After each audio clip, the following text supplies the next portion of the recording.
Hello everyone, welcome to the new video from Study Buzz. और JET 2021 का exam यार just होने ही वाला है। सो आज की वीडियो के अंदर मैं कंप्लीट आपको इसके बहुत ही इंपॉर्टेंट सेक्शन वीएआरसी की कंप्लीट रिवीजन करवाने वाला हूं। मैं बता रहा हूं कि इसके रिलेटेड आज की वीडियो में आपको बताने वाला हूं कि वीएआरसी के रिलेटेड क्या इंपॉर्टेंट टिप्स है जो आपको फॉलो करनी चाहिए, क्या पैटर्न था, एंड 2020 के कुछ इंपॉर्टेंट क्वेश्चंस की हम डिस्कशन करेंगे ताकि आपको पता लग जाए कि पेपर के अंदर किस टाइप के क्वेश्चंस आते हैं और आपकी क्या अप्रोच रहनी चाहिए। सो माय नेम इज अनुभव गुप्ता, लेट्स स्टार्ट।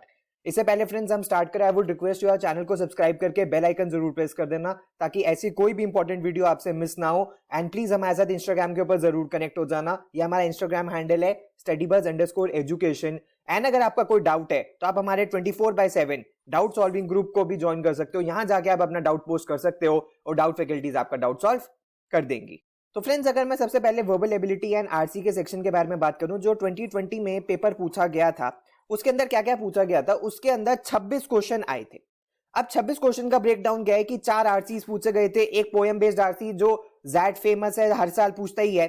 उसके बाद क्वेश्चंस पूछे गए थे ग्रामर से, क्रिटिकल रीजनिंग से, पैराजंबल से और फिल इन द ब्लैंक से क्लोज टेस्ट के फॉर्म के अंदर। अभी मैं आपको बताऊंगा अभी कि किस किस टाइप के क्वेश्चंस पूछे गए थे। अब इस पेपर का सबसे बड़ा चैलेंज ये है कि इस पेपर के अंदर जो क्वेश्चंस होते हैं वो मॉडरेट टू डिफिकल्ट लेवल के क्वेश्चंस होते हैं।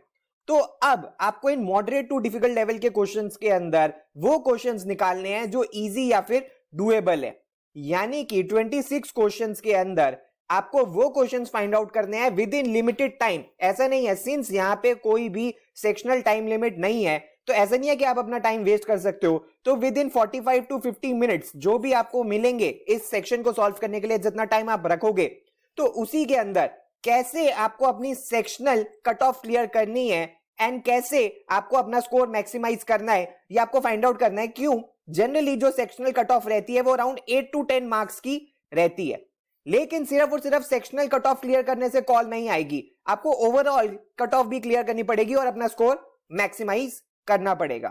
तो अब इस बार एग्जाम के अंदर आपको देखना है कि कैसे मैं within limited time period इन moderate to difficult level questions के अंदर मैं वो कैसे क्वेश्चंस ढूंढ सकता हूं जो कि मुझे आते हैं, जो मेरा स्ट्रॉन्ग एरिया है उनको मैं कैसे सॉल्व कर सकता हूं, एंड जिन एरियाज में मैं वीक हूं कैसे उनसे मैं बच सकता हूं और ओवरऑल में अपना स्कोर कैसे मैक्सिमाइज कर सकता हूं। अगर फ्रेंड्स मैं वर्बल एबिलिटी के सेक्शन के बारे में बात करूं तो सबसे पहले एरर आइडेंटिफिकेशन से एक क्वेश्चन पूछा गया था जो ऑलमोस्ट इजी था। उसके बाद ग्रामर से एक क्वेश्चन पूछा गया था जो मॉडरेट लेवल का था। पैरा कंप्लीशन से 2 क्वेश्चन थे जो मॉडरेट लेवल के थे। क्रिटिकल रीजनिंग से बहुत सारे क्वेश्चंस पूछे जाते हैं। क्रिटिकल रीजनिंग से ऑलमोस्ट 6 क्वेश्चंस पूछे गए थे जो मॉडरेट टू डिफिकल्ट लेवल के थे। एंड पैरा जंबल से 2 क्वेश्चंस पूछे गए थे जो डिफिकल्ट भी आप इसको कह सकते हो, लेकिन एक क्वेश्चन डुएबल था जो आज मैं आपको करवाने वाला हूं। अगर फ्रेंड्स मैं रीडिंग कॉम्प्रीहेंशन के बारे में बात करूं तो रीडिंग कॉम्प्रीहेंशन में सबसे पहला जो पोयम बेस था वो फायर एंड आइस, एक बहुत ही फेमस पोयम है, उससे 2 क्वेश्चंस पूछे गए थे, वो मॉडरेट टू डिफिकल्ट लेवल के थे। एंड बाकी जो चारों के चारों आरसी थे, the more we consume, sense of self, meaningless और pointless job, post modern conditions, इन सारे आरसी से 3-3 क्वेश्चंस पूछे गए थे। मैं आपको एक चीज बता दूं, ये आरसी बिल्कुल भी लेंदी नहीं थे। 3-3 क्वेश्चन 4 आरसी से पूछे गए थे, बिल्कुल भी लेंदी नहीं थे, बट ये आरसी कॉम्प्लिकेटेड थे। इन 3 क्वेश्चंस के अंदर अब आपको फाइंड आउट करना है कौन सा आरसी आप बहुत अच्छे से समझ के उसके क्वेश्चंस कर सकते हो। जरूरी नहीं है कि आप जो भी आरसी कर रहे हो उसमें से आप 3 क्वेश्चंस अटेम्प्ट कर सको, लेकिन ये भी नहीं होना चाहिए कि आप पूरा का पूरा आरसी ही छोड़ दो। ये भी अप्रोच गलत है। You have to follow a balanced approach कि यार अगर इस आरसी में मैंने 2 क्वेश्चंस कर लिए हैं तो अगले आरसी के अंदर ऐसा नहीं है कि मैं इसको बिल्कुल ही छोड़ दूंगा, इसमें से भी मुझे एक क्वेश्चन तो करना ही करना है। फिर अगर मैंने इस आरसी में 3 क्वेश्चन कर लिए, मान लो कोई एक आरसी ऐसा है जिसमें आप तीनों क्वेश्चन कर सकते हो, तब भी आपकी अप्रोच ये रहनी चाहिए कि यार चौथे जो आखिरी आरसी है उसमें से भी एटलीस्ट मैं एक क्वेश्चन तो कर ही लूं। क्योंकि अगर आप कंप्लीटली आरसी छोड़ देते हो तो वो भी गलत है। तो आपको अपना टाइम ऐसे मैनेज करना है, आपको अपनी स्ट्रैटेजी ऐसे डिजाइन करनी है कि जो भी आरसी आपके पास आ रहा है उसके अंदर आपको उसको कंप्लीटली नहीं छोड़ना, उसको आपको करना है यार। अगर फ्रेंड्स मैं सबसे पहले बात करूं 2020 के, अब मैं आपको हर टॉपिक से एक एक क्वेश्चन करवाने की कोशिश करूंगा। एक एक क्वेश्चन मैं अब आपको करवाने वाला हूं और उसके रिलेटेड मैं आपको कुछ टिप्स भी देने वाला हूं। सबसे पहले ये ग्रामर का क्वेश्चन था। अगर मैं ग्रामर के क्वेश्चन के बारे में बात करूं तो जिस बच्चे के ग्रामर के कॉन्सेप्ट्स इजी हैं वो ये क्वेश्चन लेस देन 1 मिनट के अंदर कर सकता है। लेकिन जिस बच्चे के ग्रामर के कॉन्सेप्ट स्ट्रांग नहीं है, या तो वो इसके अंदर तुक्का मारेगा या इसको छोड़ेगा। तो मैं आपसे यह रिक्वेस्ट करूंगा कि प्लीज ऐसे क्वेश्चंस आप तभी करना जब आप थोड़ा श्योर हो, तुक्का मत मारना। तुक्का मारते मारते बच्चों का स्कोर गलत हो जाता है। सबसे पहले इन्होंने पूछा है विच of the following is grammatically correct sentence. तो इसके लिए आपको रूल ये पता होना चाहिए कि जब भी बेटर आता है तो बेटर के बाद जो वर्ब का फॉर्म आता है वो सिंपल आता है, ठीक है। तो इसके अंदर टोल्ड नहीं हो सकता था, टोल्ड नहीं हो सकता था, टेल, टेल और टेल ही होना था। अब आपको देखना है कि हैड बेटर पहले आना था या बेटर हैड आना था। तो मैं आपको इसका करेक्ट आंसर बता दूं, इसका करेक्ट आंसर होना चाहिए हैड बेटर। तो यानी कि you had better tell her everything. Although सुनने में कुछ अच्छे बच्चों को ऐसे लगता है you had better told her everything, क्योंकि हैड पास्ट है, लेकिन ऐसा नहीं होता, ये एक एक्सेप्शन भी है। तो टेल के बाद बेटर के बाद टेल आता है। So you had better tell her everything और else you will lose a friend. तो ये बात आपको समझ आनी चाहिए थी कि यार अगर ये ग्रामर का रूल आपको पता होगा तो ये आप क्वेश्चन इजीली कर पाओगे, अदरवाइज ये फिर क्वेश्चन आपको छोड़ना पड़ेगा। अगर फ्रेंड्स मैं फिल इन दी ब्लैंक्स के बारे में बात करूं तो फिल इन दी ब्लैंक्स में जेन्युइनली आपकी वोकैबुलरी की स्किल्स टेस्ट करी जाती है। अगर फिल इन दी ब्लैंक्स के रिलेटेड मैं आपको एक इंपॉर्टेंट अप्रोच समझाऊं तो जनरली मैंने जैड के पेपर में देखा गया है कि जो पहला फिल इन दी ब्लैंक होता है वो जनरली टफ होता है, उसके थ्रू सॉल्व करना मुश्किल होता है। सेकंड थोड़ा मॉडरेट होता है एंड थर्ड जनरली इजी होता है। तो अगर आपको ये पहला ब्लैंक समझ ना आ रहा हो तो प्लीज डिसहार्टन मत होना। क्वेश्चन को most of the times second and third blank की हेल्प से करा जा सकता है। फॉर एग्जाम्पल कैसे, a map is a useful metaphor for our brain when talking about dash because at its most basic level our brain dash to be our atlas of sorts। progress नहीं हो सकता, change नहीं हो सकता, developed मान सकते हैं, evolved मान सकते हैं, metamorphosed भी मान सकते हैं। a system of routes dash to navigate us। अब dash to navigate us में अगर हम देखें तो shaped इतना सही नहीं लग रहा, तो इसमें क्या आना चाहिए, designed, routes designed to navigate us. तो यानी कि यहां पे डिजाइंड आ गया, तो यानी कि ये हमें पता लग गया कि सेकंड या फिफ्थ इसका करेक्ट आंसर होना चाहिए। अगर अब हम फर्स्ट देखें, our brain when talking about comprehension नहीं होना चाहिए, क्योंकि आप यहां पे कुछ समझने की कोशिश नहीं कर रहे हो। तो इसका करेक्ट आंसर क्या है, परसेप्शन। तो यहां पे क्या आना चाहिए, परसेप्शन। और जो सेकंड ब्लैंक है उसके अंदर क्या आना चाहिए, आवर ब्रेन इवॉल्व्ड, ठीक है, our brain evolved to be our atlas of sorts. तो फ्रेंड्स मैं आपको एक बहुत ही इंपॉर्टेंट अप्रोच बताता हूं फिल इन दी ब्लैंक्स की, कि फिल इन दी ब्लैंक्स के क्वेश्चंस के लिए आपको अपनी वोकैबुलरी स्ट्रांग रखनी पड़ेगी। एंड प्लीज फर्स्ट फिलअप पे मत रुक जाना, हर तरीके से सोचने की कोशिश करना, और अगर आप ऐसा कर पाते हो तो फिल इन दी ब्लैंक्स के क्वेश्चन श्योरली आपसे हो जाएंगे। उसके बाद अगर फ्रेंड्स मैं पैराजंबल्स के बारे में बात करूं तो पैराजंबल्स की सबसे अच्छी बात यह है कि यहां पे आपको ऑप्शंस देखने के लिए मिल जाते हैं, तो टीटा बेस्ड क्वेश्चंस नहीं है।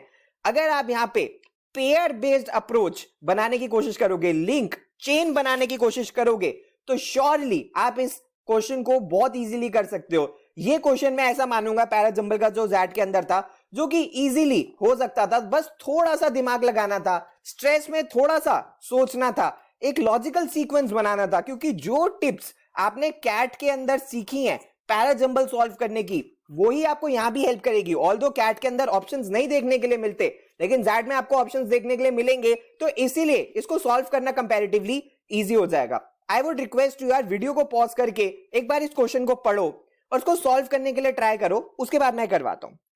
तो अगर आपने फ्रेंड्स ये क्वेश्चन पढ़ा हो तो ये समझ आ गया कि सोशल मीडिया कैंपेन और इन सब चीजों के बारे में है। तो मुझे सबसे पहले क्या करना होता है पैराजंबल्स के अंदर, मुझे सबसे पहले एक इंट्रोडक्टरी सेंटेंस चूज करना होता है। तो इंट्रोडक्टरी सेंटेंस जो सबसे बढ़िया है वो है सेंटेंस एस। क्यों?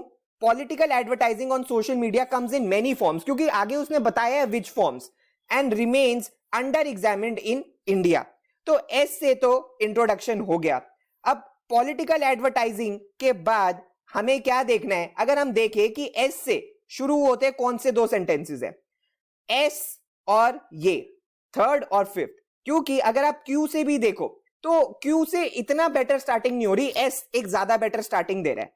तो एस के बाद या तो आर आएगा या एस के बाद क्यू आएगा। अगर हम देखें एस के बाद क्यू लगा के पॉलिटिकल एडवर्टाइजिंग हमने पढ़ लिया। In India report suggest that WhatsApp is the primary tool for dissemination of political communication. And अगर हम आर में देखें, आर में क्या लिखा है? Political campaigns pay social media companies to promote their content. तो बहुत अच्छी बात है कि आप पहले सोशल मीडिया कंपनीज को इंट्रोड्यूस करो एंड उसके बाद आप उन कंपनीज के नाम बताओ, for example Facebook and Twitter. तो यानी कि एस के बाद क्या आना चाहिए? एस के बाद आर आना चाहिए, ना कि क्यू आना चाहिए। एंड अगर आप एंड से भी देखने की कोशिश करो कि social media influencers are used for the dissemination of content, और उसी का एग्जांपल पी में दिया हुआ है, कैसे Surbhi's Instagram profile has 1.4 million followers. तो यानी कि टी के बाद तो पी आएगा। अगर हम टी के बाद भी पी देखे तो भी हमारे पास ये ऑप्शन भी रिजेक्ट हो जाता है, तो भी हमारे पास ये ही दो ऑप्शंस बचते हैं। इस क्वेश्चन में ट्रिक क्या थी? आपको सिर्फ और सिर्फ ये डिसाइड करना था कि एस के बाद या तो आर आएगा या एस के बाद क्यू आएगा। अगर ये आपने करेक्टली फाइंड आउट कर लेते तो ये क्वेश्चन आपसे इजीली सॉल्व हो जाता और करेक्टली भी सॉल्व हो जाता। नेक्स्ट क्वेश्चन की अगर फ्रेंड्स मैं बात करूं तो क्रिटिकल रीजनिंग। ऑल्दो 6 क्वेश्चंस देखने के लिए हमें जैट के पेपर में मिले थे, लेकिन आज की वीडियो के अंदर मैं आपको सिर्फ एक ही क्वेश्चन करवाने वाला हूं। आप चाहो तो बाकी के सारे क्वेश्चंस जैट के पेपर को पीडीएफ ओपन करके उससे सारे क्वेश्चंस आप सॉल्व कर सकते हो, and I would definitely recommend, वो आपको करना भी चाहिए। अगर फ्रेंड्स मैं बात करूं क्रिटिकल रीजनिंग से जो मेजरली क्वेश्चंस पूछे जाते हैं, वो पूछा जाता है विच of the following can be best inferred on the above paragraph. तो यानी कि ये इन्फ्रेंस बेस्ड क्वेश्चंस थे मेजरली, ठीक है। तो इन्फ्रेंस बेस्ड क्वेश्चंस के अंदर आपको वो फाइंड आउट करना है जो डायरेक्टली मेंशन नहीं है पैसेज के अंदर। फॉर एग्जांपल आप अपनी वीडियो को पॉज करके इसको सॉल्व करने की कोशिश करो, फिर मैं आपको आगे करवाता हूं। People who work in law, hotel, food services and technology were found the most likely to skip breakfast daily, यानी कि ये सब ब्रेकफास्ट स्किप करते हैं according to a recent study. As for people who do eat breakfast and prefer a savory type like an egg, the study found they tend to make more money। ठीक है, तो जो breakfast करते हैं वो और पैसा कमाते हैं। Be night owls and prefer cats over dogs। If you prefer sweet breakfast like donut, you tend to be a morning person like rom-coms यानी कि romance comedy and are a dog person। तो इससे सबसे पहले हम क्या infer कर सकते हैं? A preference for cats as pets over dogs usually is a result of eating eggs for breakfast daily। Although सुनने में काफी अच्छा लग रहा है because cats and dogs के बारे में बात हुई है, but this is not the correct answer। क्यों? अगर आप पैसेज के अंदर पढ़ो कि as for people who eat breakfast and a savory egg, study found they make more money, be night owls and prefer cats over dogs। और ये उन्होंने बोला है जो स्वीट खाते हैं, तो यानी कि यहाँ पे एग्स की बात करी है, लेकिन डॉग्स की बात तो उनके लिए है जो स्वीट खाना खाते हैं, तो ये ऑप्शन तो रिजेक्ट हो गया। Among regular breakfast eaters, early risers have more sugar in their breakfast than late risers. ये तो वेग सा लग रहा है, ये बिल्कुल भी सेंस नहीं बना रहा है। तीसरा, IT professionals who eat eggs for breakfast are more likely to make more money than their counterparts who eat donuts for breakfast. This is correct. क्यों? बिकॉज यहाँ पे बोला गया है कि ये सारे लोग स्किप करते हैं ब्रेकफास्ट, टेक्नोलॉजी यानी कि आईटी, लेकिन जो लोग खाते हैं वो ज्यादा पैसा कमाते हैं। तो ये ही यहाँ पे लिखा IT professionals who eat eggs for breakfast, यहाँ पे लिखा था ना prefer a savory type like an egg, likely to make more money than their counterpart who eats donuts for breakfast. और एक चीज मैं आपको बता दूं कि यहाँ पे लाइकली लिखा है तो उसको एक सॉफ्ट टच दे दिया है। जब भी कोई हार्ड टच आएगा तो हम उस ऑप्शन को इग्नोर करते हैं, उस ऑप्शन को हम अवॉइड करते हैं। तो हम एक जनरल, एक न्यूट्रल ऑप्शन चूज करने की कोशिश करते हैं जो लाइकली इसको कर रहा है। अगर मैं आपको फिफ्थ के बारे में भी बताऊं, hoteliers who eat regular breakfast are more likely to make more money than those who watch rom-coms regularly. ये इसको बिल्कुल ही उल्टा कर रहा है। अगर आप ध्यान से पॉज करके समझने की कोशिश करना, ऐसा पैसेज के अंदर नहीं कहा गया है। पैसेज के अंदर कहा गया है कि अगर आप स्वीट ब्रेकफास्ट खाते हो डोनट में तो आप एक मॉर्निंग पर्सन हो और आपको रोम कॉम्स पसंद है, और एक आप डॉग पर्सन हो। जबकि यहाँ पे क्या कहा गया है कि आप रेगुलर ब्रेकफास्ट खाते हो तो आप मोर मनी कमाते हो who watch rom coms regularly, जो उल्टा हो गया।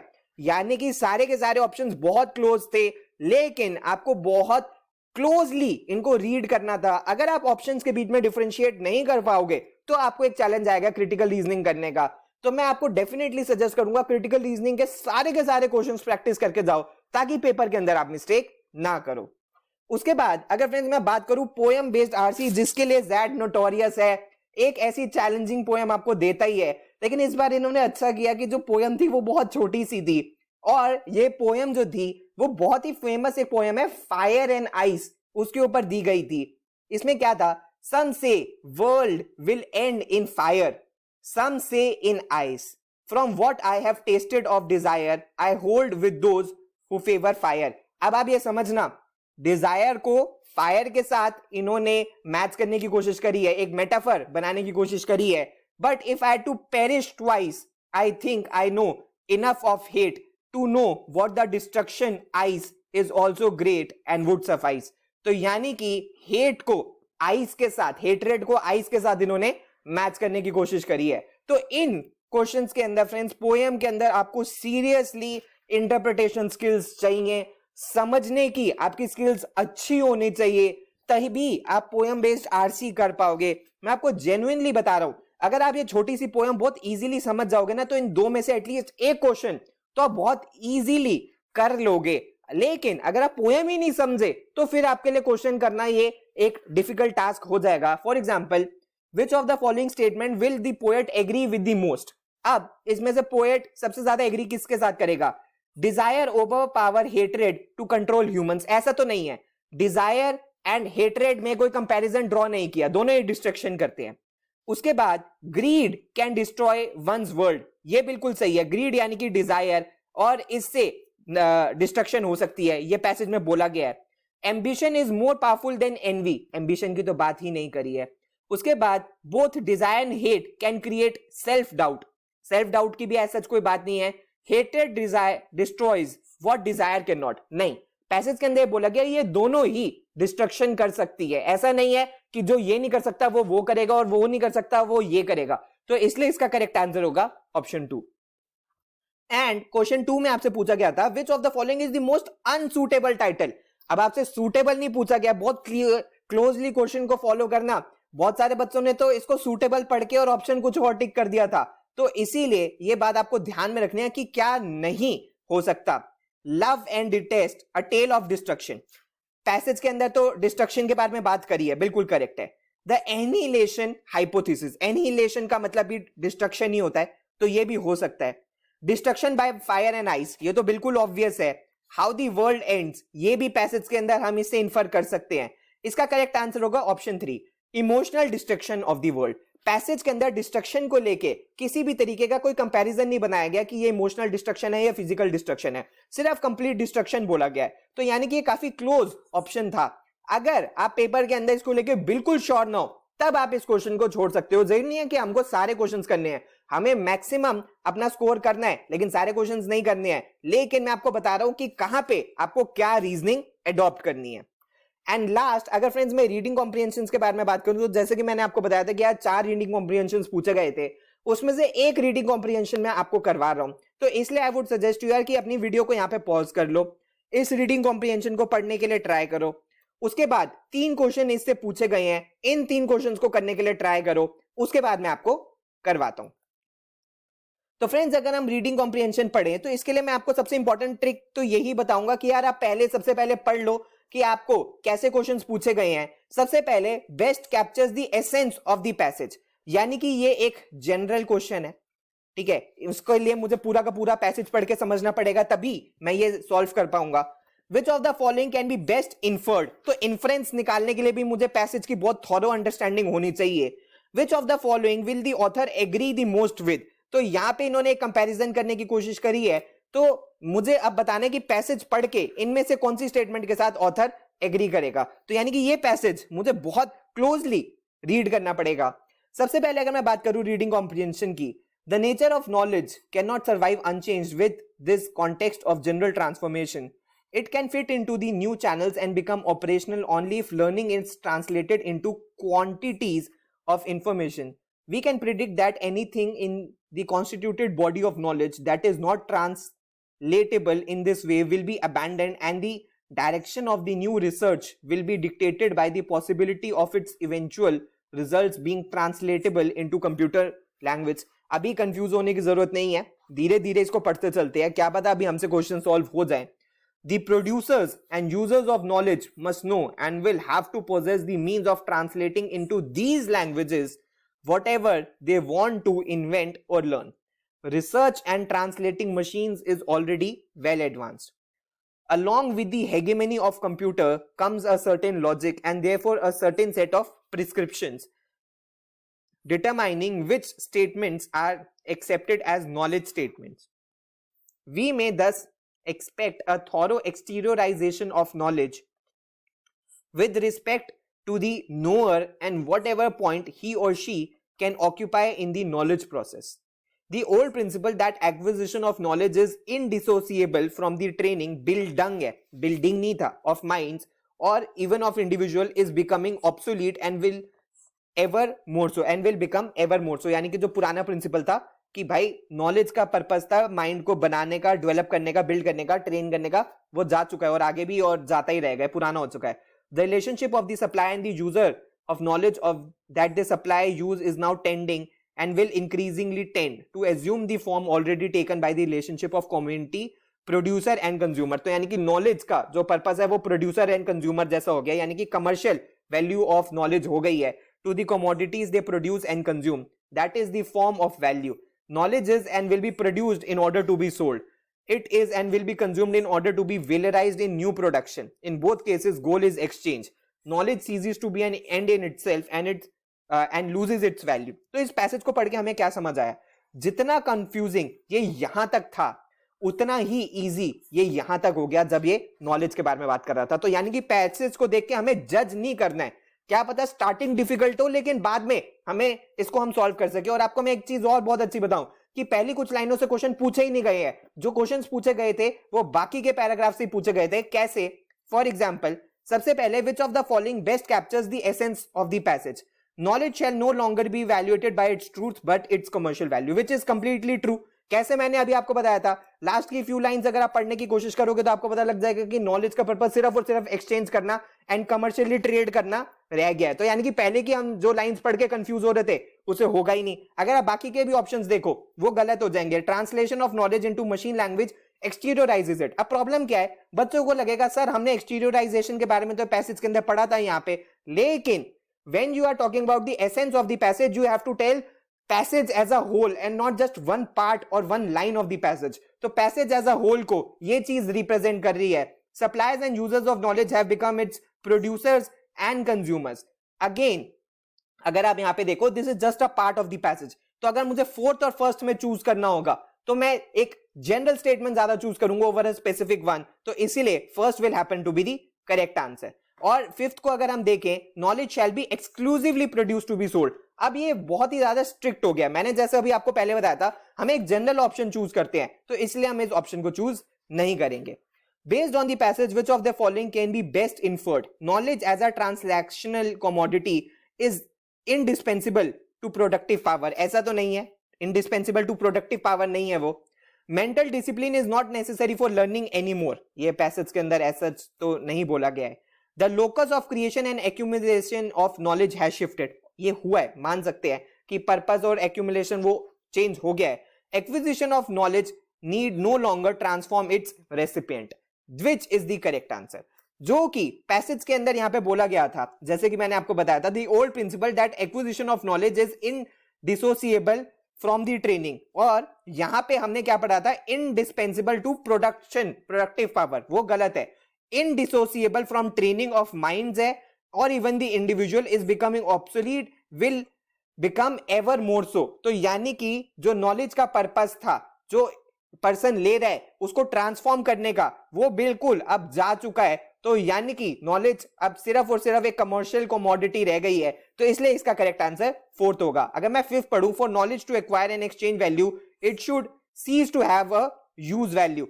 यहाँ पे जस्ट बिकॉज यहाँ पे use value and cease value लिखा है, आप इसको आंसर को टिक नहीं करोगे जब तक आप इसको जस्टिफाई नहीं कर सकते, और ये ऑप्शन जस्टिफाई नहीं होगा। क्यों मैं आपके होमवर्क के लिए छोड़ रहा हूं, आप पैसेज को दोबारा पढ़ना और मुझे नीचे कमेंट बॉक्स के अंदर बताने की जरूर कोशिश करना कि सर ऑप्शन 5 क्यों नहीं हो सकता। And last question, which of the following option will the author agree the most with. ये थोड़ा सा एक चैलेंजिंग क्वेश्चन था। इस पैसेज के अंदर ये दो क्वेश्चंस आप फिर ठीक कर सकते थे, लेकिन इस क्वेश्चन को करने के लिए एक चैलेंज आ सकता था क्योंकि सारे ऑप्शंस काफी सिमिलर से थे। फॉर एग्जाम्पल 2 से शुरू करते हैं, to teach poetry one must not be a poet. अब फिर ये बहुत स्ट्रिक्ट हो गया। जब मैंने आपको बताया कि जब भी कोई बहुत ही ज्यादा स्ट्रिक्ट ऑप्शन हो जाए या बहुत ही ज्यादा रिजिड ऑप्शन हो जाए उसको रिजेक्ट करना चाहिए। A daughter of a lawyer must always become a lawyer, ऐसा तो पैसेज में हमने पढ़ा ही नहीं है। MBA programs have high exchange value but zero use value, ऐसा भी पैसेज पढ़ के हम नहीं कह सकते कि एमबीए प्रोग्राम की जीरो यूज वैल्यू है, because passage was talking about knowledge more. A person with no passion for singing if trained will sing perfectly, ये हो सकता है। या to get promoted an unempathetic manager can learn to display empathy. अब मैं आपको इसका करेक्ट आंसर बताऊं तो इसका करेक्ट आंसर था ऑप्शन 1। क्यों? पैसेज के अंदर क्या बताया गया है कि कंजम्पशन ऑफ नॉलेज के लिए आपको क्या करना पड़ेगा, सबसे पहले उसको सीखना पड़ेगा। जैसे कि यहाँ पे बताया हुआ था कि knowledge is and will be produce to be sold and it will be consumed in order to be valorized into a new production. तो यानी कि जिसको जो चीज नहीं आती वो उसको सीख के और उसको आगे वो यूज कर सकता है। पैसेज के अंदर जरूरी नहीं है कि उसको ट्रांसफॉर्म होना है, वो सीख के बस उसको डिस्प्ले करना है। ये उसकी नॉलेज को या उसकी पर्सनैलिटी को चेंज नहीं कर दिया, जैसे कि पैसेज के अंदर बोला गया था कि उसकी पर्सनैलिटी को चेंज करने की जरूरत नहीं है, लेकिन हाँ वो सीख सकता है। तो अनएम्पैथेटिक मैनेजर है, उसकी नेचर चाहे चेंज हो ना हो, लेकिन he can learn to display empathy which is very much in tune with the tone of the passage, इसलिए first happens to be the correct answer। Fifth को हम इतना अच्छे से चूज नहीं करेंगे क्योंकि फर्स्ट एंड फिफ्थ में first is the better choice. तो फ्रेंड्स ये था आज की वीडियो के अंदर, जिसके अंदर मैंने आपको ज़ैट के बहुत ही इंपॉर्टेंट टिप्स बताए हैं, कुछ क्वेश्चंस की रिवीजन बताई है, और मैंने आपको बताया कि यार अब ज़ैट 2021 का पेपर आपको कैसे अटेम्प्ट करना है। आई होप ये वीडियो आपको पसंद आई होगी। VARC के अंदर कुछ कुछ जो आपके डाउट्स थे वो क्लियर हो गए होंगे। आई वुड स्ट्रांगली सजेस्ट यार पिछले 5, 7 साल, 8 साल जितने भी पेपर्स आप देख सकते हो, एक बार देख के जरूर जाना ताकि आपको पता लग जाए कि एग्जाम के अंदर क्या पूछा जाता है, आप वहां पे बिल्कुल भी पजल्ड या कंफ्यूज ना हो जाओ। एंड इन केस अगर आपको पेपर टफ लग भी रहा हो तब भी बहुत ही पेशेंस और बहुत ही कामनेस के साथ पेपर को अटेम्प्ट करना ताकि आप अपना स्कोर मैक्सिमाइज कर सको और ज़ैट का एग्जाम क्लियर कर सको। My best wishes are with you, all the best. Please हमारे साथ इंस्टाग्राम पे जरूर कनेक्ट हो जाना, ये हमारी वेबसाइट है, और अगर आपको कोई डाउट है तो हमें व्हाट्सएप या ईमेल भी कर सकते हो। So thanks a lot friends, all the best, God bless you.